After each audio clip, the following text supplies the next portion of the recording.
नमस्कार। आज सकाळी शेअर मार्केट सुरू झाल्यावर तेजी होती। त्यानंतर दिवसभराच्या कामकाजामध्ये चढ उतार होत होते।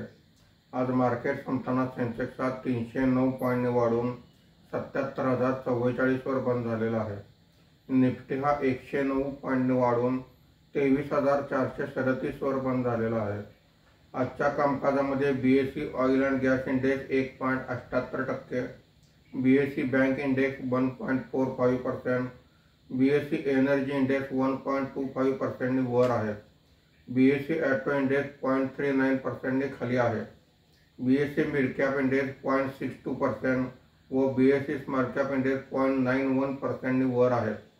देशांतर्गत महागाईच्या दरात झालेली घसरण आणि बँकिंगच्या शेअर्समध्ये आलेली तेजी या दोन मुख्य घटनांमुळे आज शेअर मार्केटमध्ये तेजी दिसून आलेली आहे। आजच्या कामकाजामध्ये निफ्टीमध्ये वाढलेले मुख्य शेअर्स पुढील प्रमाणे: IndusInd bank 7.11%, axis bank 4.36%, ONGC 3.67%, trend 3.25% अशी वाढ आहे।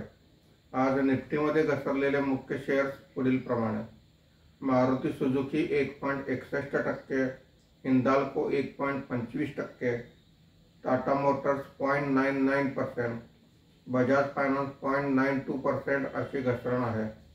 सलग दुसऱ्या दिवशी FII ने मोठ्या प्रमाणावर म्हणजे आज जवळजवळ 3,936 कोटी रुपयांची खरेदी केलेली आहे।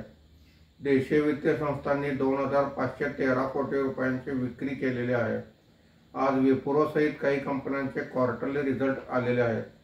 रुपयाच्या दरामध्ये 9 पैसे मजबूती आली असून मार्केट बंद होताना रुपयाचा दर हा 85 रुपये 68 पैसे प्रति डॉलर असा होता।